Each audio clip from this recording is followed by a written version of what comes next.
여러분, 사람에게는 누구나 강점과 약점이 있습니다. 이 자리에 계신 여러분들도 여러 가지 고유의 강점들과 약점들을 가지고 계실 거예요. 여러분, 그러면 우리는 이런 강점과 약점들을 어떻게 다루어야 성공을 할 수가 있을까요? 예컨대 일단 강점에 집중하고 그걸 강화하는 쪽이 더 좋을까요?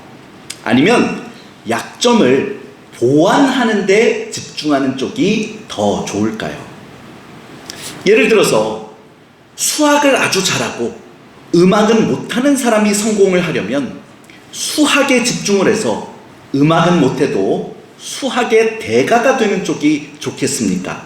아니면 반대로 음악에 집중을 해서 수학과 음악을 다 조금씩 잘하는 사람이 되는 게 좋겠습니까? 여러분, 사실 이 질문에 대한 대답은 너무나 쉽습니다. 당연히 수학의 대가가 되는 게 훨씬 더 좋겠죠. 여러분, 그래서 실제로 세상에서는 성공을 위해서라면 약점을 보완하는 데 집중하기보다는 자기의 강점을 강화하는 데 집중하라고 하는 조언들을 많이 합니다. 여러분, 그리고 게다가 성경에도 보면 이와 비슷한 가르침을 주는 듯한 부분이 있어요. 바로 우리 얼마 전에 봤던 구약성경 사무엘상 17장에서 골리앗과 싸우던 소년 다윗을 한번 다시 떠올려 보시기 바랍니다. 여러분, 당시 다윗은 물맷돌은 잘 던졌지만 칼은 잘 사용하지를 못했거든요. 그래서 그날 전장으로 나가면서 소년 다윗이 어떻게 했습니까? 사무엘상 17장에 보면 사울 왕이 갑옷과 칼을 내어주었음에도 불구하고 그게 불편하고 쓸모없게 느껴지니까 과감하게 그것들을 버립니다. 그리고 물맷돌만을 준비해서 전장에 나아갔죠. 사무엘상 17장 39절 40절 말씀입니다.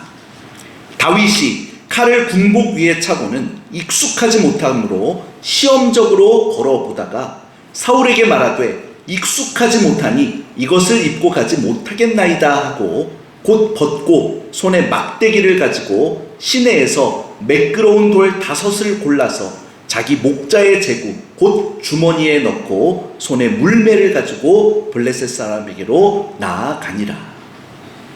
여러분, 그리고 실제로 나중에 쓰러진 이 골리앗의 목을 칠 때도 다윗이 어떻게 합니까?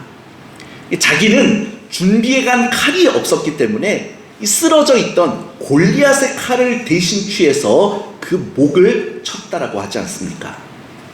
여러분, 즉 보면 다윗은 칼을 잘 쓰지 못하는 자기 약점을 보완하지 않고 오직 자기의 강점인 물맷돌 던지는 것만 잘 준비해서 그날 골리앗에게 이겨버린 것이에요.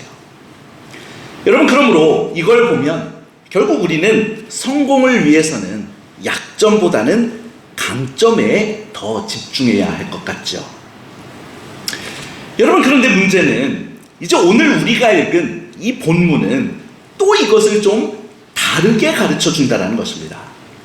즉, 오늘 본문의 내용을 다시 살펴보면 이래요.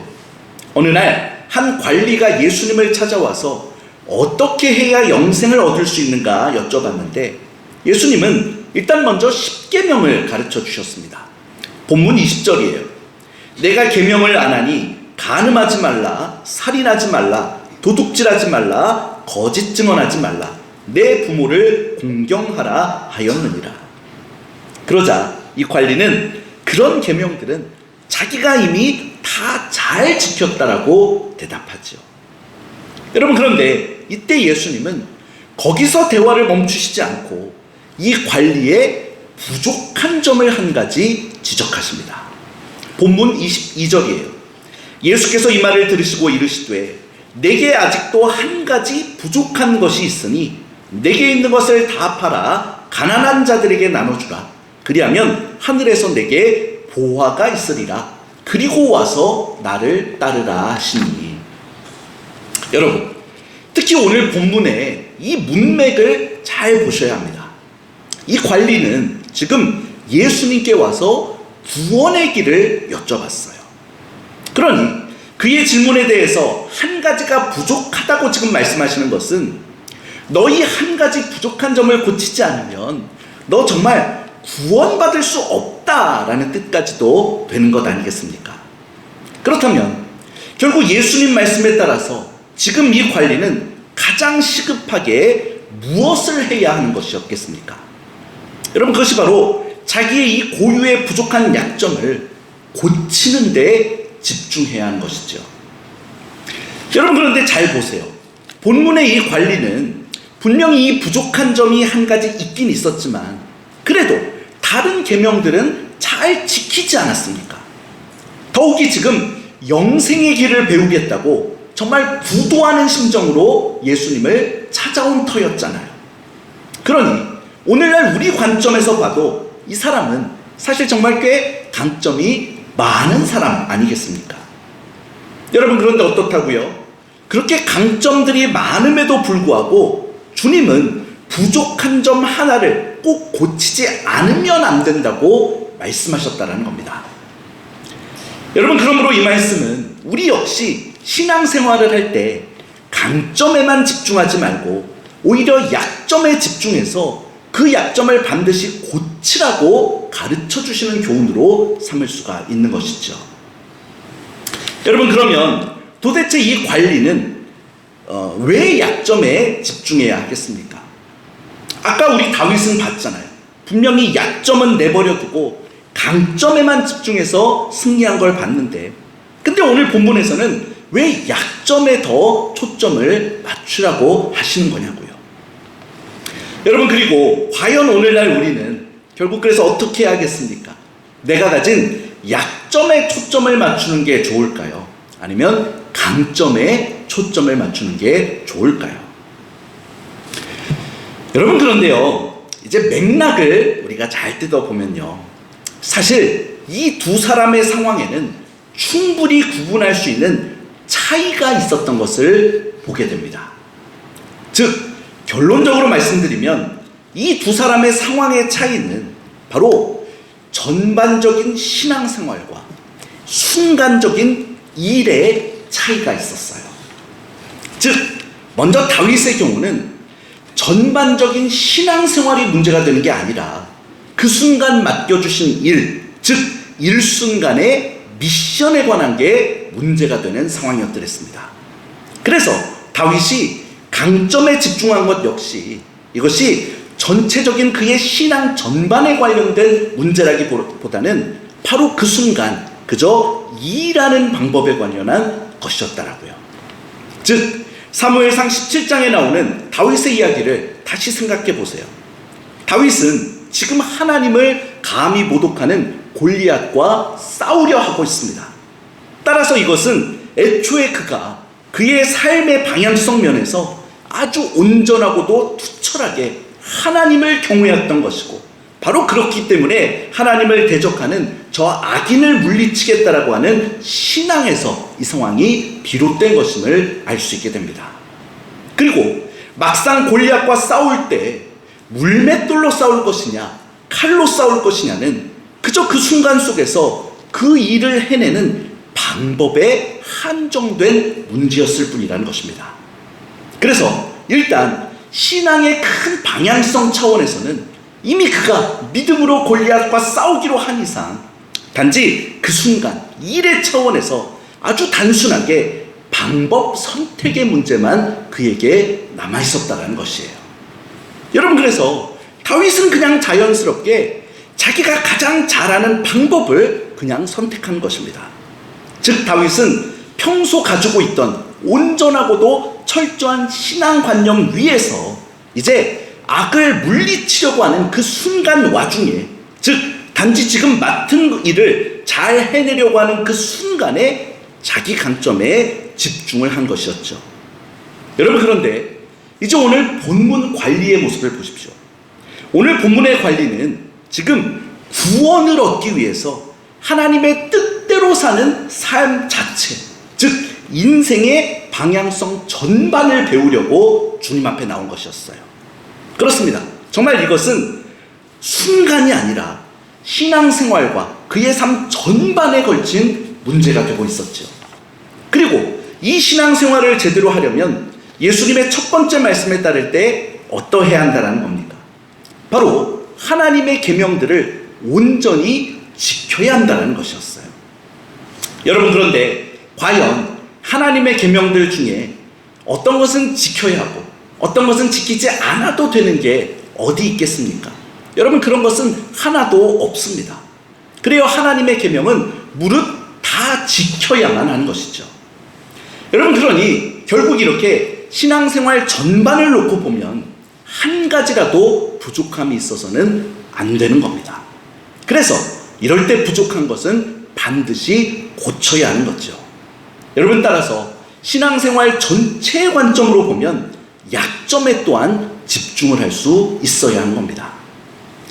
여러분, 그러므로 결국 우리는 여기서 신앙생활의 성공을 위해서는 가장 먼저는 순간적인 일과 전반적인 신앙생활 전체에 관한 문제가 이게 별개의 문제이기 때문에 이것부터 잘 구별해야 한다는 것을 알 수 있게 돼요. 즉, 특별한 순간에 주어진 어느 한 일을 감당할 때는 강점에 집중해야 되는 것이 맞습니다. 그래서 일을 할 때는 정말 자기가 받은 달란트나 은사에 맞게 해야지 더 지혜로운 일이 되고, 나아가서 자기만의 그 달란트와 은사를 더 갈고 닦고 발전시킬 필요도 있는 것이죠. 즉, 정말 이런 때는 강점에 집중해야 하는 겁니다. 여러분, 그런데 이것과 다르다고요. 신앙생활 전체를 놓고 보면 문제가 달라지는 겁니다. 즉, 신앙생활 전체를 생각하면 내가 가진 부족한 모습에도 주목하고 반드시 그것을 삶에서 고쳐나갈 줄 알아야만 한다는 거예요. 그래서 내 생활 전체가 바르고 건전해지도록 노력을 해야 한다는 겁니다. 여러분, 생각해 보십시오. 우리가 아무리 일하는 능력이 유능해도 신앙생활의 경건함을 제대로 이루지 못하면 어떻게 하나님께서 우리와 동행을 해주실 수가 있겠습니까? 여러분, 그러므로 결국 우리는 신앙생활 전반에 있어서는 약점에 집중할 줄을 알고 또 그것을 고칠 줄 알아야만 제대로 된 신앙의 길을 걸어갈 수가 있게 돼요. 여러분, 이것을 좀 더 쉽게 말씀드리면 이것은 마치 우리가 가진 기술과 건강의 차이라고도 말할 수 있습니다. 여러분, 즉 우리가 일을 할 때는 그저 내 적성에 맞는 기술 하나에 집중해서 그렇게 한 가지 기술만 뛰어나도록 연마를 해도 충분히 먹고 살 수 있고 또 각광도 받을 수가 있어요. 여러분, 그런데 이와 다르게 건강은 어떻습니까? 건강 면에서는 우리가 우리 몸의 어느 한 부분만 건강하다고 해서 온전하다고 말할 수가 있겠습니까? 절대 그렇지 않죠. 여러분, 아니 심지어 몸은 한 부분이 아니라 다른 부분 다 건강할지라도 딱 한 부분만 약하고 병들어도 결코 온전한 건강을 이룰 수가 없게 됩니다. 즉, 심장이나 폐나 근육 모두가 다 건강할지라도 단 한 가지 콩팥이 만일 건강하지 못하면 그 사람은 즉시 건강한 삶을 살지 못하고 그냥 병상에 누워 있어야 하게 된 것이죠. 여러분, 그래서 건강과 같이 생명 전반을 위해서는 몸에 약한 곳이 발견됐을 때는 절대로 그걸 그냥 방치하면 안 되고 집중해서 치료도 하며 강화도 해야 하는 것입니다. 여러분, 그런데 문제는 우리가 종종 이 두 가지를 혼동해버리는 경우가 너무 많다는 거예요. 그리고 바로 이 때문에 우리 신앙생활에도 종종 심각한 문제가 일으켜지게 됩니다. 여러분, 그리고 이런 혼동은 특히 두 가지 모습으로 나타나는 걸 보게 돼요. 즉, 먼저 첫째로 일할 때는 강점에만 집중하면 되니까 이 삶에서도, 즉 인생 전체의 문제에 있어서도 강점에만 집중하면 된다라고 착각을 한다는 겁니다. 그래서 자기 삶의 한 분야에서 선하고 강한 모습들이 있으면 자연스럽게 다른 분야의 악한 모습 하나쯤은 그냥 둬도 된다고 생각하고 은근슬쩍 그것을 허용해버리기 십상이라는 것이죠. 여러분, 예를 들어서 내가 이웃에게 봉사 많이 하고 사랑을 많이 베풀면 내가 성적으로는 좀 부도덕한 것을 그냥 괜찮다라고 생각해버리는 경우가 있습니다. 여러분, 아닌 게 아니라 최근 한국교회에 있었던 충격적인 사건들 중에는 이 목사님들의 성적인 일탈 문제들이 많지 않았습니까? 비교적 최근에 나온 뉴스 중에도 이런 게 있었죠. 어느 여성도가 아이를 낳았는데, 근데 이 아이가 자라면 자랄수록 자기 아빠를 닮지 않고 교회 목사님을 닮아가는 거예요. 그래서 유전자 검사를 해봤더니 아빠가 아니라 목사님과 친자 관계인 걸로 나와서 큰 무리를 일으켰었습니다. 여러분, 그런데도 그 목사님이나 또 그 여성도, 심지어 그 교회 성도분들이 인터뷰하는 것을 보면 이 목사님이 너무도 설교도 잘하고 사역도 잘하는 분이라서 그 정도는 아무 문제도 안 되는 것처럼 이야기해버리는 것을 볼 수 있었어요.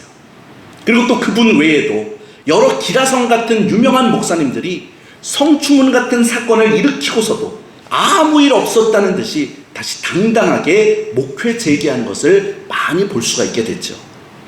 여러분, 특히 무엇보다도 어이가 없는 것은 그분들이 그럼에도 불구하고 자기들한테는 다른 여러 강점들이 있으니 그 성적인 부도덕 문제 하나쯤은 크게 탓할 바가 못 된다라고 하면서 회개는커녕 천연스럽게 자기의 정당성을 주장하더라는 것입니다. 여러분, 그러나 너무나 당연하게 이것은 크게 잘못된 생각이죠. 여러분, 우리 예수님 말씀을 보십시오. 요한계시록에 보면 주님은 두아디라 교회 성도들의 사랑을 크게 칭찬하시는 장면이 나옵니다. 요한계시록 2장 19절이에요. 내가 내 사업과 사랑과 믿음과 섬김과 인내를 아노니 내 나중 행위가 처음 것보다 많도다. 여러분, 두아디라 교회는 그 당시 어려운 초대교회 상황 속에서 다른 교회들 많이 힘들었는데 그래도 꽤 괜찮은 교회, 튼튼한 교회, 심지어 그 시대에는 대형 교회였던 것 같습니다. 그래서 다른 교회에 비해서 많은 훌륭한 모습들이 있었어요. 여러분, 그런데 그 다음에 보세요. 그럼에도 불구하고 그들이 음행을 방관한 것에 대해서는 주님이 무섭게 꾸짖으십니다. 요한계시록 2장 20절이에요. 그러나 내게 책망할 일이 있노라. 자칫 선지자라 하는 여자 이세벨을 내가 용납함이니 그가 내 종들을 가르쳐 꿰어 행음하게 하고 우상의 제물을 먹게 하는도다. 그렇습니다. 여러분, 너무나 당연하겠지만 사랑과 섬김에 강점이 일부 있다고 해서 음행의 약점까지도 용인되는 것이 절대 아닌 거죠. 즉, 하나님의 자녀라면 반드시 음행의 약점을 고쳐야만 올바로 구원의 길을 갈 수 있게 되는 겁니다.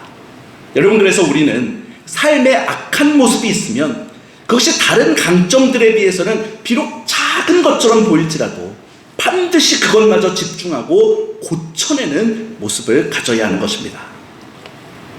여러분, 그리고 또한 둘째로 일만 잘하면 아예 삶 전반은 악해도 괜찮다라고까지 생각하는 더 심각한 착각들도 많이들 합니다. 여러분, 그러면 도대체 이렇게 말도 안 되는 생각을 어떻게 할 수 있게 되는 걸까요? 여러분, 이 역시 애초에 일과 삶을 혼동해버렸기 때문입니다. 생각해 보십시오.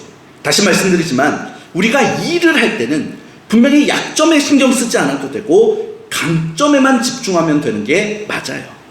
그러나 그렇다 할지라도 과연 이때 신경 쓰지 않아도 되는 그 약점이라는 것이 어떤 것들입니까? 여러분, 바로 이럴 때의 약점은 단지 일을 잘 못하는 기능적인 부족함으로서의 약점을 말하는 것뿐입니다. 결코 그것이 악한 마음과 악한 행동과 악한 삶의 태도, 즉 성품을 의미하는 것은 결코 아니라는 것이죠.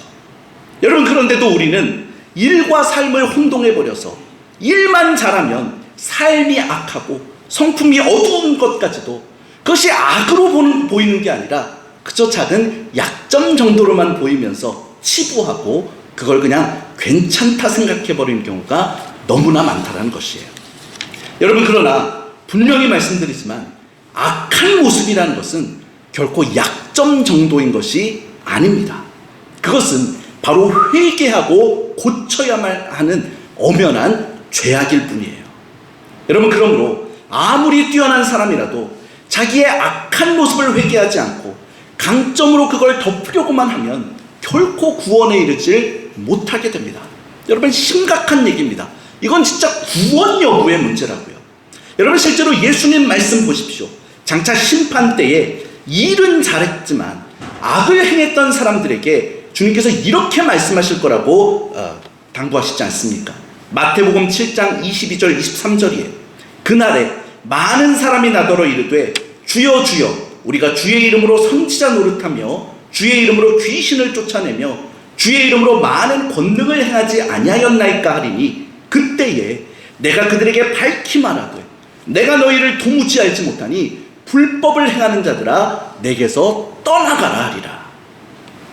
여러분, 그러므로 오늘날 우리는 일과 삶에 대해서 명확한 분별력을 꼭 가져야만 합니다.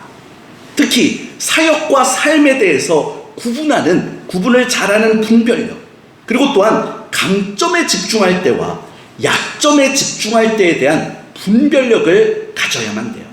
그래야만 올바른 신앙생활을 할 수 있게 되는 것입니다. 여러분, 특히 사람은요, 자꾸 업적을 중요하게 생각하기 때문에 일만 잘하면 다른 것은 부족해도 된다고 여기기가 쉬워서 흔히 이 분별력을 놓쳐버리기에 십상입니다. 여러분, 그러나 우리 하나님은 애초에 사람의 업적을 중요하게 생각하는 분이 아니시잖아요. 우리 하나님은 항상 마음과 또한 마음에서 우러나오는 삶, 그 중심을 정말 중요하게 생각하는 분이시죠. 그래서 우리가 신앙 전반에 있어서, 즉 삶의 전반적인 문제에 있어서는 언제나 우리 하나님의 그 마음을 알고 하나님 뜻대로 늘 하나님 말씀대로 실천하며 살아가는 데 집중을 해야 하는 것입니다. 여러분, 그래서 만약에 내 인생에 바르게 살지 못하고 있는 면이 있다면 그 부족한 모습에 꼭 집중적인 관심을 가지고 그것을 고쳐내야만 합니다. 그래야지 하나님이 기뻐하시는 성도가 될 수 있고 하나님께 영광도 돌리고 구원의 축복도 받을 수 있게 되는 겁니다. 여러분, 오늘날 우리가 늘 성령님의 충만하심을 사모한다고 기도하지 않습니까? 여러분, 그런데 여러분 한번 질문해 보십시오. 여러분은 오늘날 과연 왜 성령님의 충만하심을 사모하십니까? 무엇을 목적으로 성령 충만을 구하십니까? 여러분, 혹시 성령님의 은사를 받아서 단지 능력 있게 일 잘하고 업적들 많이 세워서 교회와 세상에서 인정받기 위해서이십니까? 여러분, 그런데 그런 마음으로는 사실 성공하기도 어렵고 하나님께 영광 돌리는 것도 불가능해요. 여러분, 우리가 자고로 성령님의 충만하심을 바란다고 할 때는 그게 먼저 성령님께서 말 그대로 내 마음 가운데 가득 충만히 좌정해 주셔서 바로 내 마음과 삶을 만져서 변화시켜 주시고 주장해 주시기를 바라는 기도임을 우리가 결코 잊지 말아야 합니다. 즉, 성령님의 역사 속에서 내 인성과 신앙과 마음과 삶이 하나님의 뜻에 맞게 만져지고 바뀌어가야 하는 것이에요. 그래야지 하나님을 기쁘시게 해드릴 수 있고, 그럴 때 성령님의 은사들도 정말 하나님의 영광을 위해서 올바르게 사용되어질 수 있는 겁니다. 여러분, 그러나 반면에 우리의 삶과 인성이 정작 바뀌질 못하면 아무리 많은 은사들을 받아서 일을 아무리 잘한다 할지라도 그것으로 곧 자기만 높이게 되거나 혹은 서로 경쟁하면서 교회와 하나님 나라에 대해서는 해만 끼쳐버리게 되는 것이죠. 여러분, 그러므로 아무쪼록 우리 모두가 일만 잘하는 사람 되는 게 아니라 신앙과 인격이 새로워져서 하나님의 마음을 가지고 하나님 뜻대로 내 약점들을 하나하나 변화시켜 나가는 삶을 사실 수 있길 바랍니다. 그래서 하나님께 온전한 영광을 돌려드리고 우리와 이웃들이 다 함께 구원과 축복을 누리는 정말 존귀한 또 아름다운 신앙생활을 할 수 있게 되기를 주님의 이름으로 축원합니다. 기도하겠습니다.